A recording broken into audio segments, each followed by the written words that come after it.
melanjutkan sinopsis ya. Kita sampai Lukas 6 ayat 37 sampai dengan ayat 42 dengan tema orang buta menuntun orang buta. Oke, silahkan dibaca Pak.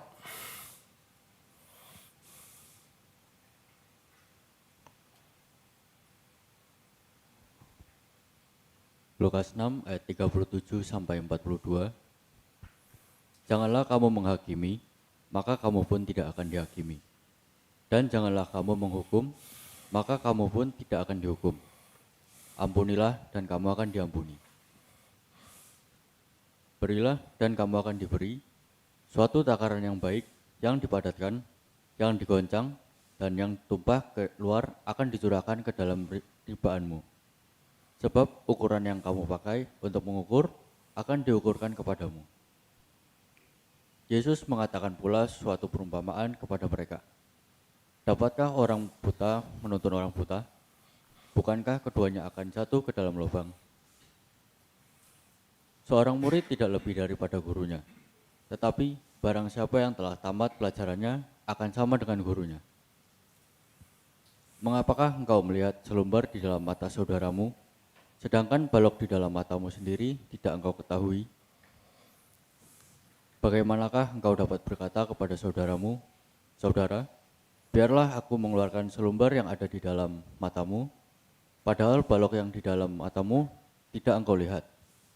Hai orang munafik, keluarkanlah dahulu balok dari matamu, maka engkau akan melihat dengan jelas untuk mengeluarkan selumbar itu dari mata saudaramu.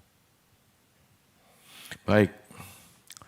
Bapak Ibu, sepintas Lukas 6 ayat 37 sampai dengan 42 ini ada kesamaan dengan Matius 7 ayat 1 sampai 5. Pada saat saya persiapan, saya pikir saya mengulang khotbah Matius 7. Ternyata di Lukas 6 ayat 37 sampai dengan 42 ini ada sesuatu yang berbeda. Ada kekasan, ya, ada keunikan, yaitu sebuah perumpamaan yang Yesus katakan, dapatkah orang buta menuntun orang buta, bukankah keduanya akan jatuh ke dalam lubang? Seorang murid tidak lebih daripada gurunya, tetapi barang siapa yang telah tamat pelajarannya akan sama dengan gurunya.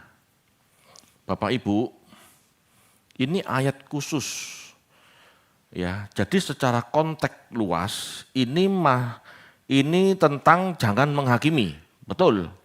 Tetapi secara konteks sempit, Yesus mau menjelaskan pentingnya seseorang yang menegur, yang menghakimi atau mengajar, jangan sampai sembarangan.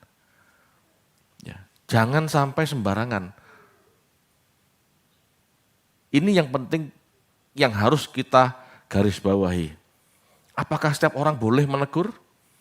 Apakah boleh setiap orang mengajar atau menggurui? Ini poinnya, ya. Bapak Ibu, secara konteks luas, Tuhan memerintahkan kita untuk tidak mudah atau tidak cepat menghakimi atau mengomentari kesalahan orang. Menghakimi atau menilai yang dimaksud menyatakan kesalahan seseorang sehingga orang yang mendengar tidak nyaman dengan keberadaan kita. Ada ya orang dikit-dikit ngomong, jangan begini, jangan begitu, kamu kok berdosa, kamu kok begini. Keberadaan orang seperti ini terkadang membuat kita tidak nyaman. Atau lebih bahaya lagi, dia menegur seorang lalu menggurui. Sehingga orang yang ditegur nggak enak, nggak nyaman, bahkan mungkin merasa sumpek karena digurui. Yang sebetulnya orang ini bukan guru. Paham maksudnya ya? konteks ayat ini berkata demikian. Umumnya menghakimi yang dimaksud adalah menyatakan seseorang bersalah, kemudian mencemooh, menjauhi, menghukum, atau berkomentar. Ini sikap tidak benar Bapak Ibu. Ya, ini sikap tidak benar. Kita jangan mudah menghakimi sebelum kita sendiri mengkoreksi diri kita. Itu seharusnya. Keluarkan dulu. Ya, keluarkan dulu balok dari matamu, baru ngurusin kesalahan orang. Kalau balok di mata kita, belum kita ambil, jangan berusaha ngambil selumbar di mata orang, jangan. Ya. Kalimat ini jelas agar kita lebih menggunakan koreksi kepada diri kita sendiri. Jangan suka mengkoreksi orang, koreksi diri kita dulu. Ya, kalimat ini jelas agar kita lebih mengutamakan menilai diri sendiri dahulu sebelum menilai orang lain. Sikap sok tahu, sok suci, sok ngerti Alkitab, ini tidak benar. Ya, sebetulnya itu yang dimaksud orang buta. Dengan ini bermaksud agar orang, ya, Bapak Ibu, utamakan menilai diri sendiri dahulu sebelum menilai orang. Ini bermaksud agar seseorang yang menilai atau menasihati orang lain, dirinya juga bisa menjadi teladan bagi yang dinasehati. Sehingga penilaiannya bukan sekedar cemooh terhadap orang lain. Belajarlah menilai diri sendiri dulu, belajarlah tahu kesalahan diri sendiri dulu, baru kita menegur orang lain. Ya, itu pun kalau memang benar-benar penting, nggak perlu dikit-dikit menegur orang lain, sehingga orang lain tidak nyaman. Aku kalau deket orang Kristen gak enak, mesti ono ae sing salah. Nah, ini kan nggak benar Bapak Ibu. Apalagi pakai ketambahan, padahal koyok sing paling suci ae. Aku kalau dekat orang Kristen tidak nyaman karena selalu ada yang salah, selalu ditegur. Padahal dia sendiri masih banyak berbuat salah. Ngerti maksudnya ya? Kita mempermalukan diri sendiri dan kita ya akan menjerumuskan orang lain yang kita tegur, yang kita ajari jika kita mengajarnya salah. Banyak orang sok pinter, sok tahu, tapi berani ngomong, gitu ya, berani berucap, berani mengajar. Padahal ajarannya tidak tepat. Tidak tepat. Ini menjerumuskan orang loh. Itu sebabnya penting bagi kita Bapak Ibu. Kalau berpendapat, itu adalah sesuatu yang benar-benar kamu tahu dasarnya apa. Maksudnya apa, dasarnya apa, dan kamu bisa mempertanggungjawabkan. Bukan hanya kata, oh kata si Anu begini, kata pendeta ini begitu. Loh, enggak bisa seperti itu. Kita harus tahu pasti, kalau pada saat kita menegur, dasarmu bicara apa? Dasar kita bicara apa? Jangan tanpa dasar, atau dasar yang enggak jelas. Ini bermasalah Bapak Ibu.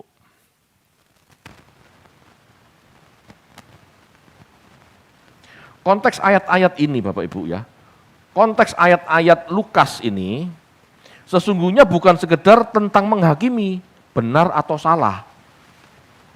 Namun sekaligus dimaksud untuk jangan menggurui orang lain jika kita tidak memiliki kompetensi guru. Anda tahu ya kompetensi ya? Kompetensi itu standar keahlian. Anda seorang guru, berarti harus memiliki kompetensi guru. Anda seorang insinyur, seorang pemborong, harus memiliki kompetensi insinyur. Anda seorang mekanik, Anda harus punya kompetensi seorang montir, seorang mekanik, seorang ahli teknik gitu ya, ahli mesin. Lah sehari-hari dagang sayur, tiba-tiba buka bengkel. Nah ini sakti mandraguna. Kalau saya mau belajar udang, saya ke Pak Handoko. Dia kompetensinya itu. Saya mau belajar pertravelan sama Pak Tony. Dia punya kompetensi itu, karena dia bertahun-tahun pengalaman di bidangnya. Saya mau belajar perbetonan, ya saya ke Pak Menlu. Bapak Ibu, itu kompetensi. Anda mau tanya teologi, ya tanyalah ke saya, karena saya yang sekolah. Bukan berarti begini ini mau menyombongkan diri hanya satu-satunya, tidak. Tetapi setiap orang harus punya dasar supaya bisa menjelaskan dengan utuh, dengan alasan yang jelas. Bukan sekedar katanya, aku dengar dari khotbah itu, aku cuma menyampaikan ulang, ini tidak benar. Inilah yang disebut orang buta memimpin orang buta. Anda kepingin tahu putusan benar atau salah, tanyalah seorang hakim yang memutuskan sebuah perkara. Perkara A yang memutuskan hakim adalah hakim A. Ya tanya hakim A. Jangan kasus B tanya sama hakim A, ini juga tidak pas. Paham ya? Yang punya kompetensi itu maksudnya. Dapatkah orang buta menuntun orang buta? Bukankah keduanya akan jatuh ke dalam lubang? Nah ini. Kalimat ini hendak menyatakan banyak orang yang sesungguhnya tidak tahu tetapi sok tahu. Banyak orang yang tidak tahu tetapi sok memberitahu atau suka menilai, menegur, atau bahkan menggurui. Padahal orang ini tidak punya kompetensi. Tidak tahu apa yang dia katakan. Orang yang tidak belajar tetapi mengajar, sehingga banyak korban dari ucapannya, dari ajarannya, inilah orang buta. Bapak Ibu, ini bahaya. Sungguh ini berbahaya. Seseorang dari murid tidak lebih dari gurunya. Tetapi, barang siapa yang telah tamat pelajarannya, akan sama dengan gurunya. Perhatikan kalimat ini. Seorang murid tidak lebih daripada gurunya. Tetapi barang siapa yang telah tamat pelajarannya, telah lulus sekolahnya, itu ya sama ya, akan sama dengan gurunya. Halo, bisa dipahami? Seseorang seharusnya belajar jadi murid dulu, sebelum merasa layak jadi guru untuk mengajar, untuk menilai. Nanti ada saatnya seseorang murid layak mengajar dan menilai. Ada saatnya seorang murid layak mengajar dan menilai, yaitu jika sudah lulus dari pelajarannya. Yaitu memiliki kecerdasan yang sama dengan gurunya.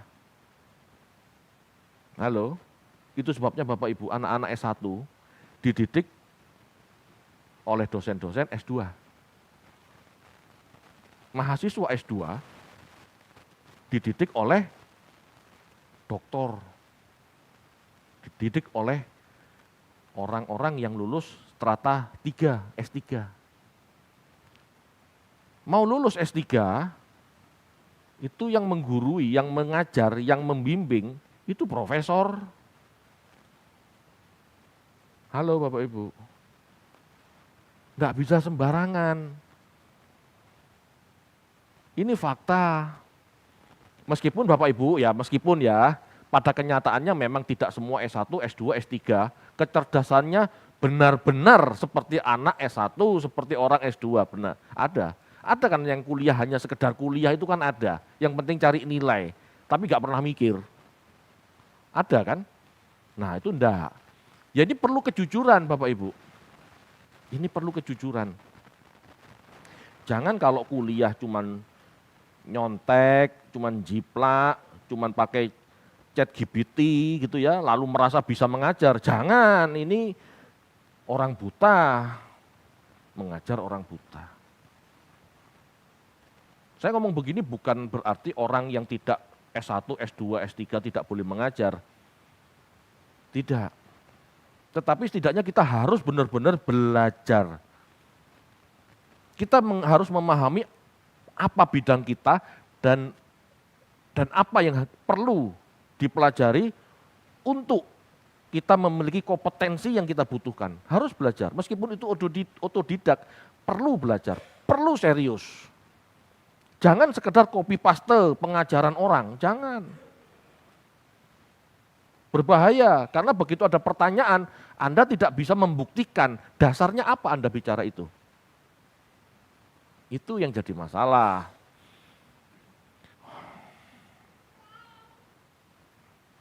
Bapak Ibu,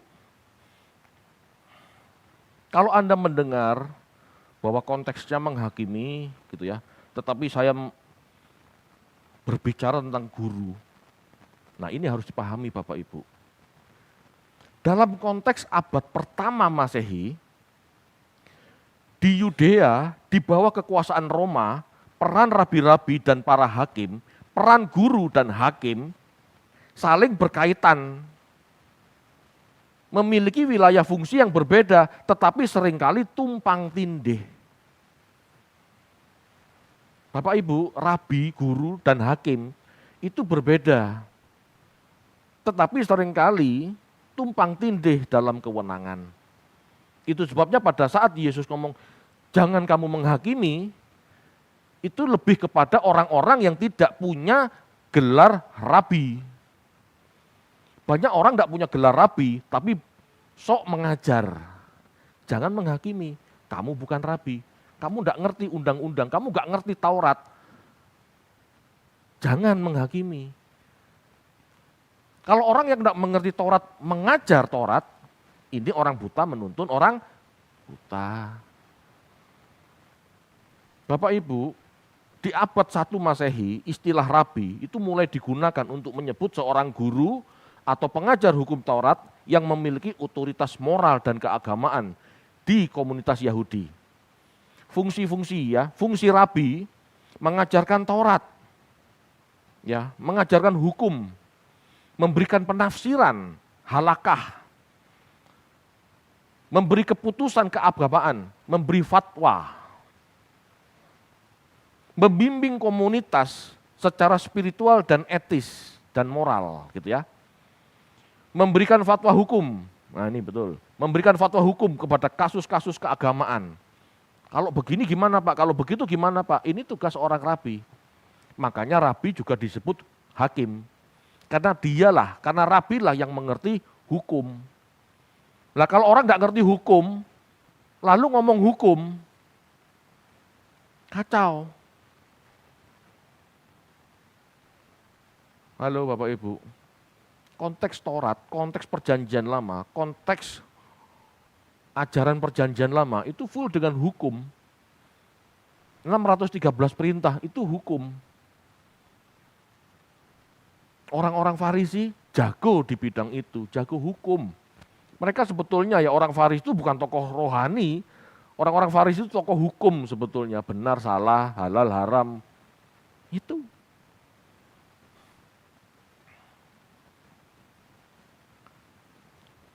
Pada masa itu, pada abad pertama, belum ada struktur formal rabinik pada saat itu belum ada struktur formal rabinik seperti setelah penghancuran bait suci di tahun 70. Tetapi kelompok-kelompok seperti Farisi sudah menjalankan peran hakim di masyarakat. Ingat ya, tahun 70 di mana bangsa Yahudi dihancurkan, Yerusalem hancur. Ini sebelum dan setelahnya itu berbeda. Setelah kejadian kehancuran Yerusalem,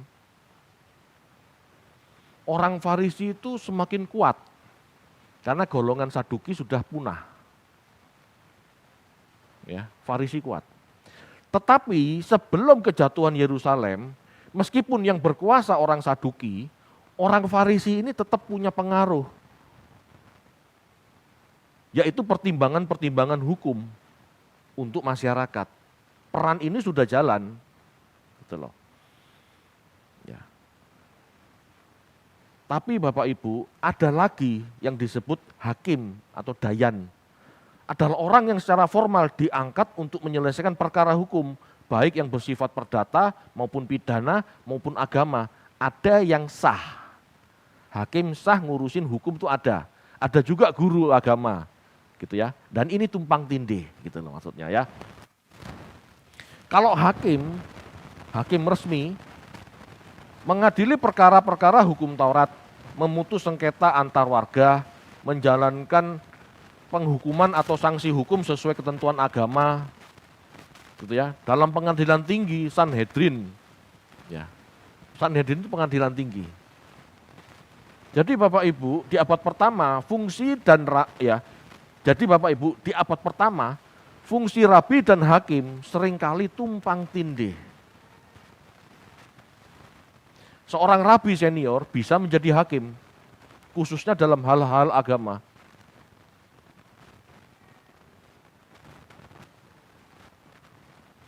Bapak Ibu, kita harus tahu latar belakang ini. Sehingga pada saat Tuhan Yesus berkata, jangan kamu menghakimi, ini tertuju pada orang-orang yang memang tidak tahu hukum. Jangan kamu menghakimi. Ini berarti Yesus bicara kepada orang-orang yang tidak tahu agama. Yang tidak mengerti Torah. Gitu. Jangan kamu menghakimi. Ya, di ayat ini, di konteks ini Yesus ngomong begitu.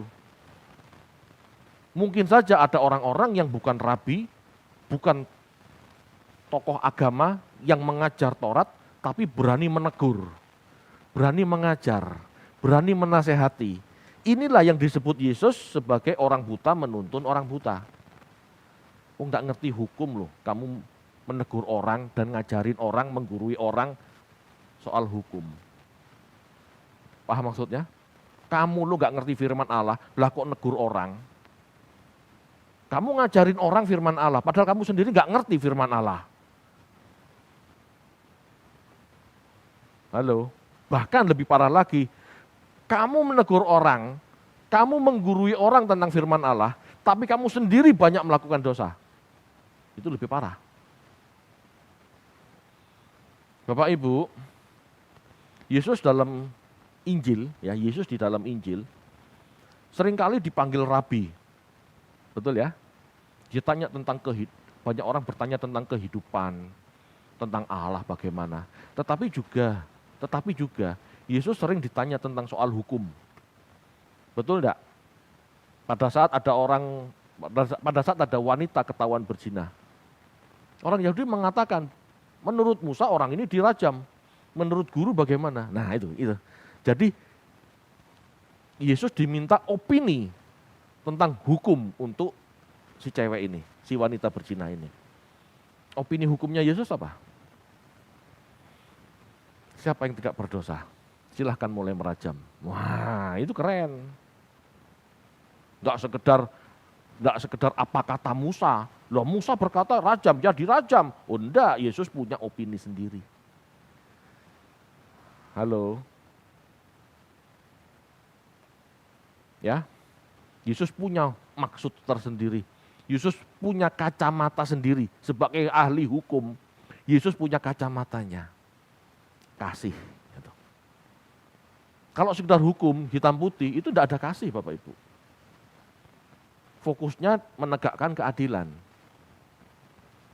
Tetapi kalau kasih tidak. Kasih itu cenderung mendidik. Kasih itu tidak suka main vonis-vonisan. Bapak Ibu, seorang guru harus seorang guru haruslah seseorang yang lulus pendidikan dan memiliki kompetensi mengajar. Di zaman itu, ini kan bicara di zaman itu, konteks latar belakang. Seorang rabi gitu ya, harus seseorang yang lulus pendidikan sekolah kerabian. memiliki kompetensi mengajar. Seperti Yesus. Kenapa umur 30 baru dia mengajar? Karena umur 30 itu Yesus baru lulus sekolah kerabian. Ingat pelajaran Biblika? Tahun 75, ya, tahun 75 sebelum Masehi, sudah ada sekolah di Yudea. Sudah ada sekolah untuk rabi-rabi. Kalau mau menjadi rabi, ya harus masuk sekolah resmi. Lulus jadi rabi, baru boleh mengajar. Kalau enggak boleh. Saya pernah mempelajari itu. Ya. Lulus level ini, membaca Torah. Lulus level berikutnya, mentafsir Torah. Lulus level berikutnya, dia bisa punya teori sendiri. Loh, seperti itu Bapak Ibu. Jadi tidak bisa sembarangan orang mengajar. Jika tidak, maka akan menyesatkan muridnya. Jelas seorang guru tidak seharusnya menjerumuskan. Seorang guru tidak boleh menjerumuskan. Seperti saya mengajar Anda, itu harus ada dasarnya, tidak boleh asal jeplak. Orang Jakarta nggak tahu nggak jeplak. Nggak boleh asal ngomong, harus punya dasar. Bapak kok ngomong begitu? Dasarnya apa? Saya harus menjelaskan bahasa aslinya, tafsirannya, konteksnya, latar belakangnya harus jelas. Bukan sekedar apa kata orang, doktrin orang dipakai lalu dijelaskan, tapi dijelaskan ya pokoknya begitu, nggak boleh. Ini Bapak Ibu yang disebut mengajar. Bahkan berapologet ini ya begini, bukan otot-ototan.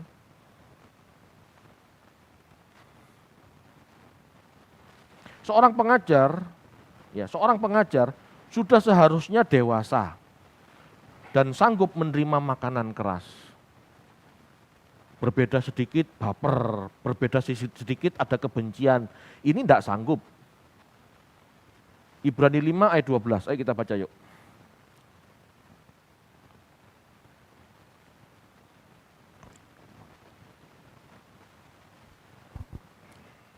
Ibrani 5 ayat 12.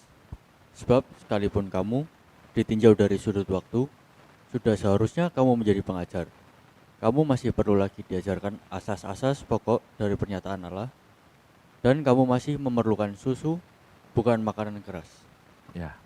Jadi prinsipnya Bapak Ibu, seorang pengajar seharusnya dewasa, sanggup menerima makanan keras. Apa yang dimaksud makanan keras? Makanan keras adalah sebuah pernyataan-pernyataan yang sulit, tantangan yang berat, perbedaan yang ada, dan banyak kritik. Kalau sudah dewasa, enggak tersinggungan.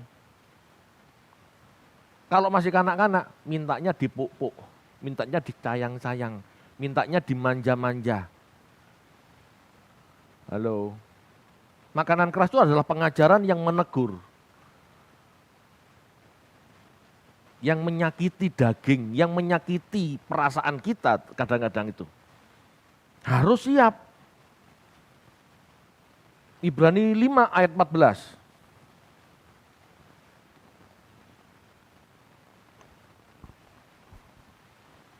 Ibrani 5 ayat 14.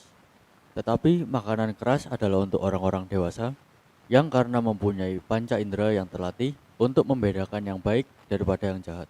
Ya, panca indera yang terlatih. Kupingnya sudah terlatih, telinganya sudah terlatih. Dapat cemooh, perbedaan pendapat, kritik-kritik. Kalau masih baper, apalagi sombong, merasa benar sendiri, ya itu bukan pengajar. Seorang pengajar atau seorang guru haruslah seorang yang siap mental, termasuk siap disalahpahami. Telah terlatih membedakan kebenaran dan mampu memberi penilaian yang objektif. Begitu Bapak Ibu. Bapak Ibu, dulu pada saat saya belajar SK, di Bali khususnya, Pak Eras pernah ngomong sama saya, Fit, kamu belajar SK, tuntas, itu berarti kamu level S3 sebetulnya, meskipun kamu tidak kuliah. Saya dikatakan gitu senang, bukan saya sudah belajar soalnya. Tetapi apakah saya puas dengan itu? Dengan belajar SK dari Pak Eras, untuk menghidupi, untuk diri sendiri menghidupi, itu cukup. Tetapi untuk mengajar gak cocok Bapak Ibu. Untuk mengajar tidak pas, untuk mengajar tidak tepat, untuk mengajar kurang memadai. Bukan saya ngomong jelek SK ya, untuk saya mengerti, karena saya percaya Pak Eras kan, saya cukup. Untuk saya bertumbuh, saya cukup. Tetapi untuk seorang pengajar, tidak cukup memadai. Karena apa yang diajarkan Pak Eras, saya cuma terima, saya imani, cukup. Tapi begitu orang tanya, sebentar Pak, saya mau tanya, ayat ini bahasa aslinya mengatakan demikian, latar belakangnya begini, kenapa Bapak bicara begitu? Pusing saya, betul enggak? Itu sebabnya saya perlu sekolah. Untuk mengajar, Anda harus tahu bahasa asli, metode tafsir, latar belakang sejarah, konteksnya apa, perbandingan tafsiran, perbandingan komentar, kita harus paham semua itu.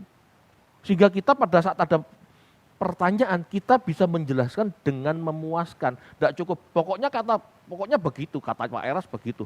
Tidak bisa loh seperti itu. Ngerti maksudnya ya? Ini yang dimaksud kompetensi. Loh Pak, kalau tidak sekolah, apa bisa seperti itu? Ya memang itu didapat di sekolah. Kalau nggak sekolah bisa Pak? Bisa kalau ada orang yang mengerti, orang yang memang sekolah mengajarkannya. Ya seperti kelas ini, kelas Selasa. Itu saya siap mengajarkannya. Ya berbahagialah mereka yang mau belajar. Tetapi kalau tidak, ya sekolahlah. Kan begitu. Bapak Ibu, kenapa penting ini? Karena kalau Anda salah menjelaskan, kalau kita salah menjelaskan, ujung-ujungnya orang itu ke neraka. Ujung-ujungnya orang itu salah jalan. Amin. Harus ada kompetensi. Saya nggak ngerti tentang perudangan, tapi saya nggak tanya Pak Handoko. Saya tanya yang lain, saya tanya Pak Mendu.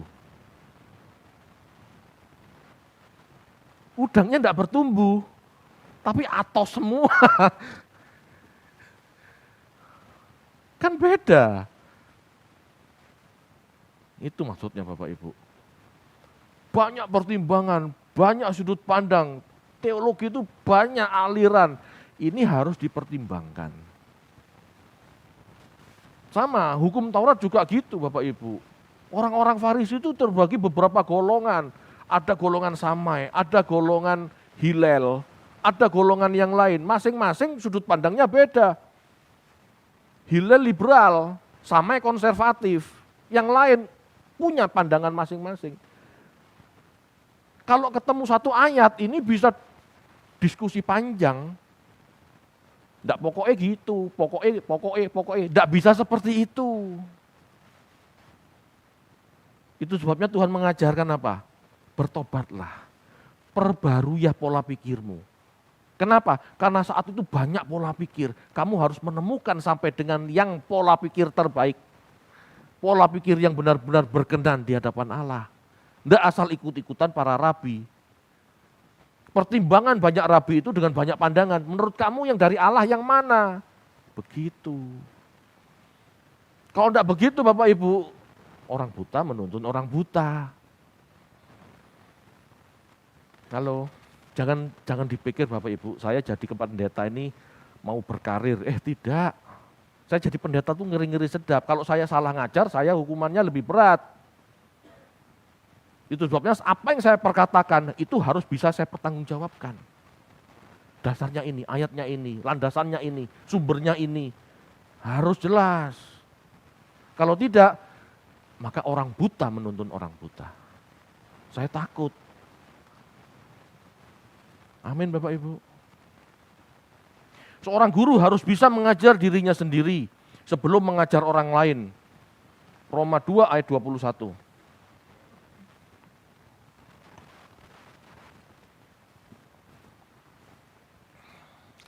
Roma 2 ayat 21. Jadi, bagaimanakah engkau yang mengajar orang lain? Tidakkah engkau mengajar dirimu sendiri? Engkau yang mengajar, jangan mencuri. Mengapa engkau sendiri mencuri? Jelas? Halo? Kenapa engkau mencuri? Kenapa engkau mengajar jangan mencuri, padahal engkau sendiri mencuri? Halo? Itu sebabnya Bapak Ibu. Saya dengan istri semenjak jadi pendeta, semenjak jadi gembala, sepakat. Mencukupkan diri dengan apa yang ada. Meskipun saya kurang. Saya komitmen untuk tidak berhutang.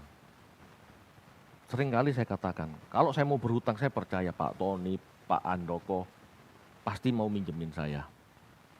Tetapi karena saya harus mengajar Bapak Ibu, saya tidak boleh berhutang. Kalau saya berhutang, mungkinkah saya mengajar, jangan kamu berhutang? Bisa enggak? Enggak bisa, saya enggak jadi teladan.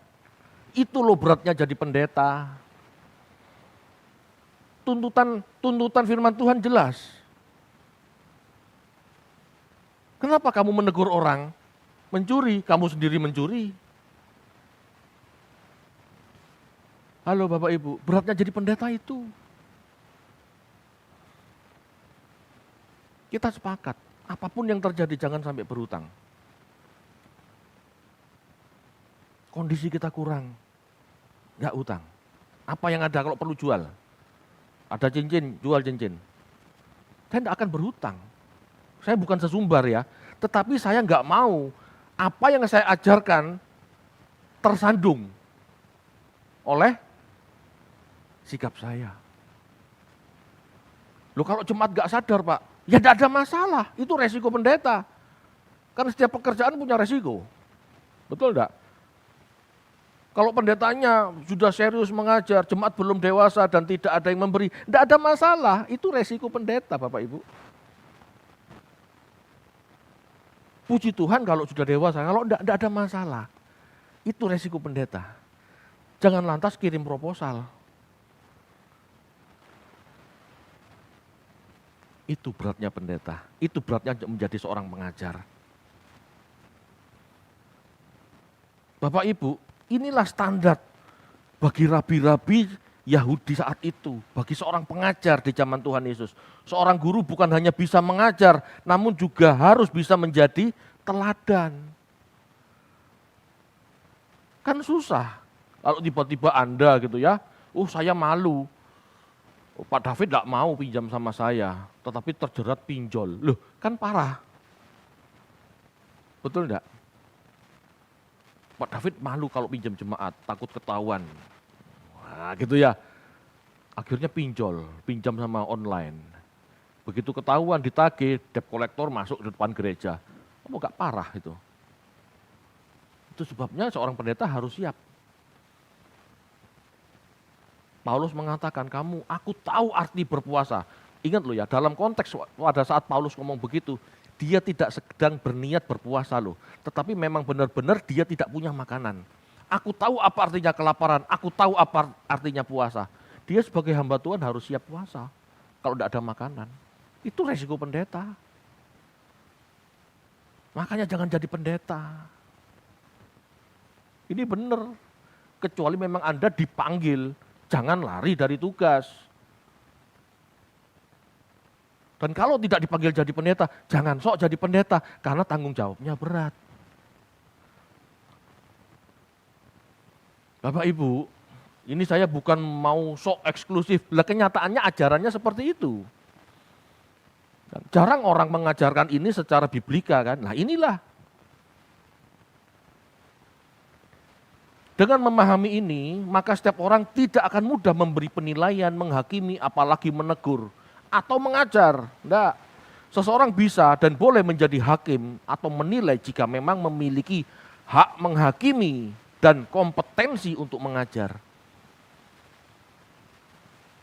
Kalau kamu menegur, kamu harus bisa menjelaskan kesalahannya apa dan seharusnya bagaimana. Betul enggak? Jadi tidak mungkin menilai, menegur sebagai hakim tanpa mengajar, tidak mungkin. Menegur seseorang, menghakimi seseorang, harus tahu kenapa salah dan bagaimana seharusnya. Nah kalau tidak punya kompetensi mengajar, tidak punya pengetahuan, rusak. Bapak Ibu, jelas itu bagian tanggung jawab seorang hakim atau seorang rabi. Sebelum bicara, sebelum menegur, setiap orang harus mempertimbangkan apakah data, fakta yang diterimanya cukup untuk menilai. Halo, tidak boleh data minim, fakta tidak jelas, langsung menegur, tidak boleh. Bahkan kita harus punya jangkauan pandang, jauh, bahkan sampai motivasinya kita harus tahu.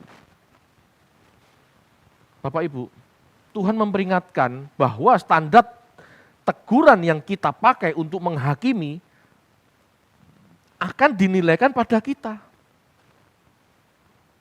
Tuhan memperingatkan bahwa standar tegurannya akan dipakai untuk menghakiminya. Teguran yang kita lakukan, bagaimana kita memperlakukan sesama dengan menegur dan mengajar, itu juga yang akan diberlakukan bagi kita. Halo, jangan sembarangan, karena itu akan kembali pada kita. Intinya setiap penilaian harus adil dan tidak semena-mena. Harus belajar dulu. Salah memutuskan Anda berlaku tidak adil. Terlalu kejam, Anda mencelakai seseorang yang sebetulnya tidak seperti itu. Itu sebabnya Bapak Ibu, Anda tidak akan mendapatkan saya menegur Anda secara pribadi kalau tidak benar-benar keterlaluan. Enggak. Saya ingin Anda punya kesadaran dan dewasa, berubah melalui khotbah. Kalau Anda bermasalah, silahkan datang, saya terbuka untuk konseling. Tetapi tanpa Anda hadir, minta konseling, iya, saya nggak akan menegur Anda. Jika benar-benar tidak keterlaluan, tidak akan saya tegur. Anda harus berani mempertanggungjawabkan hidup Anda pada Tuhan. Kalau saya negur, sedangkan Anda tidak cerita seutuhnya, saya salah loh. Saya menegur Anda, yang kelihatannya salah. Tetapi ada sesuatu yang disembunyikan, yang saya tidak tahu, ini membuat teguran saya itu tidak adil. Itu tidak presisi, ini salah loh saya. Makanya diperlukan, ya kalau orang kepingin tahu benar salah, diperlukan keterbukaan. Sehingga seorang gembala bisa memberi penilaian, memberi arahan. Tidak bisa sepihak merasa seolah-olah saya pendeta, merasa berhak atas jemaat, dikit-dikit saya tegur. Tidak bisa seperti itu. Amin Bapak Ibu.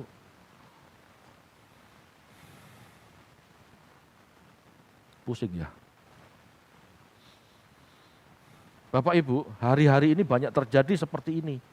Orang menyesatkan orang lain, padahal jelas kesalahannya sendiri. Banyak orang tidak tahu malu. Sok memberitahu orang, padahal dirinya sendiri masih morat-marit, compang-camping. Enggak benar-benar. Bahkan banyak pula yang merasa sah atau layak menilai, menasehati. Gaya-gaya pendeta tua, pendeta kuno kan begini. Mengunjungi jemaat. Alasannya tanya keadaannya. Padahal perpuluhannya turun. Betul enggak? Jadi berkunjung ke jemaat, sok menilai, sok memberitahu, hanya gara-gara perpuluhannya turun. Ini enggak benar. Bu, gimana kondisinya? Ibu baik-baik saja kah? Baik-baik Pak Pendeta. Oh gitu ya Bu. Begitu ya Nip. Kok kenapa Pak Pendeta ada masalah ta? Iya saya lihat kok perpuluhannya turun. Mungkin berkatnya kurang. Ada apa? Halo? Itu jujur apa enggak?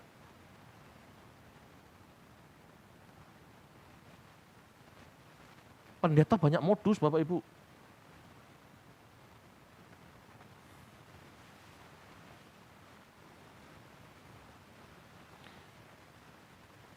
Kalimat biarlah aku mengeluarkan selumbar itu dari matamu, mengesankan itu baik-baik. Betul? Namun tetap dikatakan munafik jika masih ada balok di matamu. Mungkin jemaat yang dikunjungi tidak tahu niat buruk pendeta, tapi Tuhan tahu. Ada balok di matamu, kamu kekurangan terima perpuluhan, kamu negur jemaatmu. Halo? Jujur aja, kamu memperhatikan rohani jemaatmu atau kamu memperhatikan dompet jemaatmu? Kan kita gak pernah tahu motivasinya apa. Bapak Ibu, khotbah ini ya bukan hanya untuk Anda loh, kan untuk saya juga. Dan rekan-rekan pendeta saya.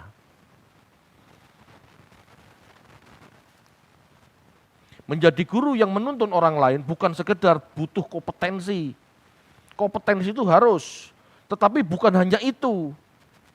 Ya, menjadi guru yang menuntun orang lain bukan sekedar butuh kompetensi, yaitu selalu belajar dan bagaimana cara mengajar yang tepat, itu penting. Tetapi juga perlu kejujuran. Melihat segala sesuatu perlu kejujuran, termasuk melihat diri sendiri perlu kejujuran. Apakah yang kamu lakukan benar-benar pastoral?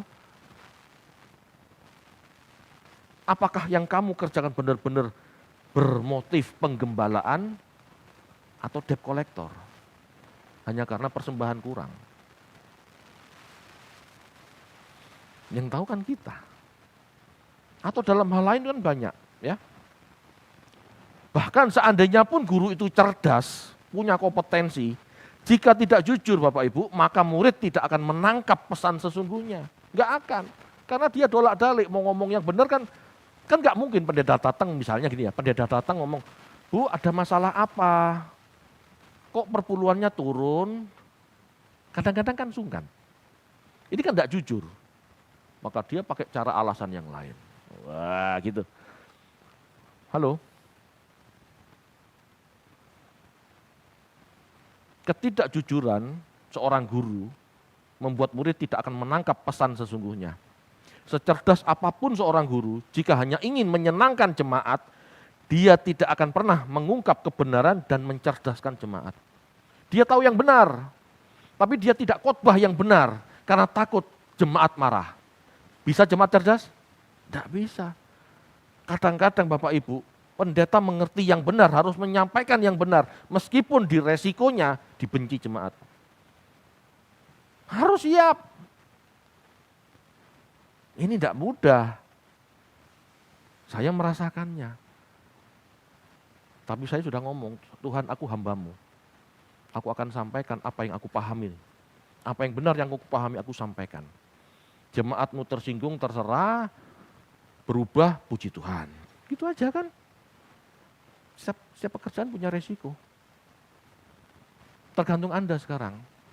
Mau baperan atau mau bertumbuh. Kalau mau bertumbuh jangan baperan, Anda harus jadi dewasa. Kalau mau baperan ya silakan tetap jadi kanak-kanak. Tapi tidak mungkin saya menjadi pendeta yang tidak jujur dengan tidak menyatakan kebenaran. Itu tidak mungkin. Amin Bapak Ibu. Kalau enggak, saya menuntun orang buta, saya buta menuntun orang buta. Dan saya enggak mau buta Bapak Ibu. Saya harus menjelaskan yang benar. Saya harus menjelaskan dengan jujur. Anda ikut puji Tuhan, enggak ada masalah. Karena keselamatan urusan masing-masing. Saya enggak terbebani. Yang penting saya sudah berkata benar. Karena saya enggak mau disebut Tuhan, Fit, kamu tuh buta, nuntun orang jemaatmu buta semua. Lah, pusing saya. Amin Bapak Ibu. Ayo kita renungkan.